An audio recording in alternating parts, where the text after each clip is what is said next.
अस्सलामुअलैकुम। आज मैं आपके साथ शेयर कर रही हूँ चना दाल दूधी की बहुत ही मज़ेदार सब्ज़ी जो बहुत टेस्टी बनकर तैयार होती है। तो आप इसे सर्व कर सकते हैं रोटी पराठे के साथ। तो चलिए बनाते हैं चने दाल और दूधी की ये सब्ज़ी। ये रेसिपी बनाने के लिए मैंने एक पैन गरम कर लिया है और उसमें हम ऐड करेंगे 2 टेबलस्पून तेल। और तेल को हम अच्छा गर्म होने देंगे।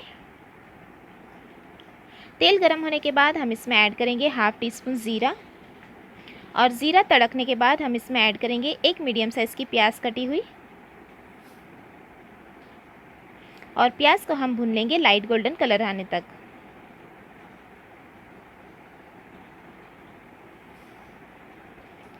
तो ये देखिए प्याज को मैंने लाइट गोल्डन कलर आने तक भून लिया है।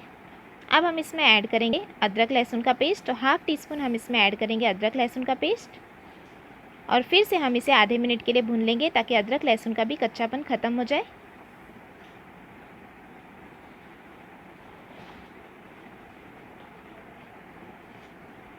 आधा मिनट भुनने के बाद अब हम इसमें ऐड करेंगे 2 हरी मिर्च कटी हुई।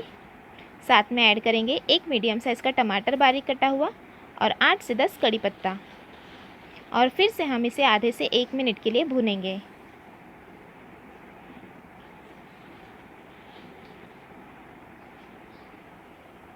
आधे से 1 मिनट तक मैंने भून लिया है। अब हम इसमें ऐड करेंगे 1/4 टीस्पून हल्दी पाउडर, 1 टीस्पून कश्मीरी लाल मिर्च पाउडर, 1 टीस्पून ऐड करेंगे धनिया ज़ीरा पाउडर,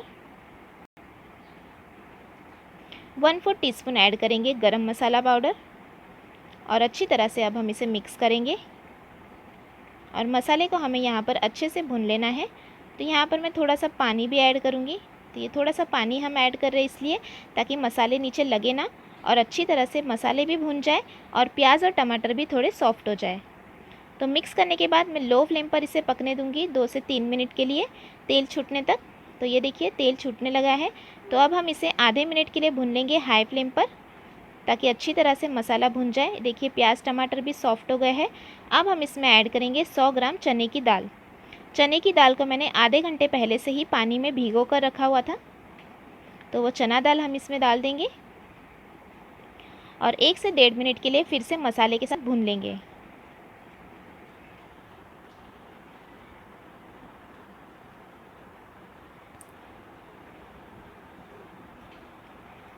एक से 1.5 मिनट भुनने के बाद अब हम इसमें ऐड कर देंगे दूधी की सब्ज़ी।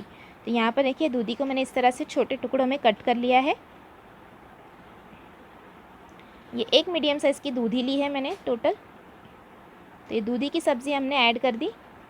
अब हम इसे अच्छे से करेंगे मिक्स।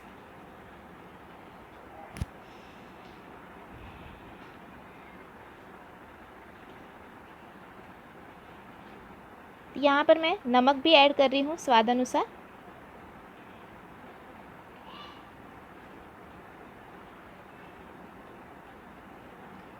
और अच्छी तरह से हम मसाले में दूधी को भूनेंगे 1 से 1.5 मिनट के लिए।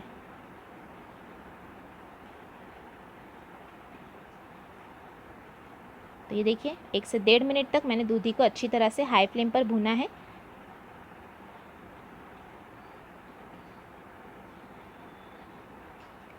अब हम इसमें ऐड करेंगे पानी। तो यहाँ पर हमें ज़्यादा पानी नहीं डालना है, बस आधा ग्लास हमें पानी डालना है क्योंकि दूधी भी थोड़ा पानी रिलीज़ करेगा तो उसमें ये सभी चीज़ें पक जाएगी अच्छी तरह से। तो हमें इसे कर लेना है मिक्स। और अब हम ढक्कन ढककर इसे पकने देंगे लो फ्लेम पर लगभग 10 से 12 मिनट के लिए, या जब तक चना दाल और दूधी अच्छी तरह से गल नहीं जाती।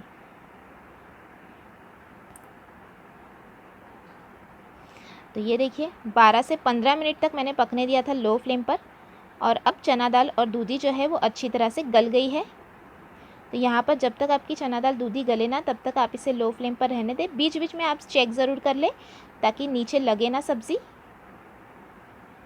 तो हमें इसे अच्छी तरह से फिर से भूनना है। तो अब हम इसमें ऐड कर देंगे थोड़ा सा कटा हुआ हरा धनिया। और फिर से हम इसे मिक्स कर लेंगे।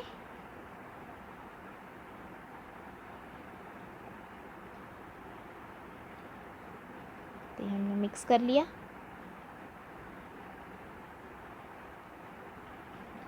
और 2 मिनट के लिए हम इसे फिर से छोड़ देंगे लो फ्लेम पर। और लो फ्लेम पर मैंने 2 मिनट तक इसे पकने दिया था। और ये हमारी चना दाल दूधी की सब्ज़ी बनकर तैयार है। तो अब हम गैस की फ्लेम बंद कर देंगे और गर्मा गर्म इसे करेंगे सर्व। तो ये देखिए खड़ी खड़ी जो चना दाल आती है सब्ज़ी में, वो बहुत ही टेस्टी लगती है, साथ में दूधी की सब्ज़ी है। तो आप इस रेसिपी को ज़रूर ट्राई करें, बहुत टेस्टी बनकर तैयार होती है। आप इसे सर्व करें रोटी के साथ, पराठे के साथ। और रेसिपी कैसी लगी कमेंट करके भी ज़रूर बताइएगा और लाइक और शेयर करना भी ना भूलिएगा। Thanks for watching. Have a good day.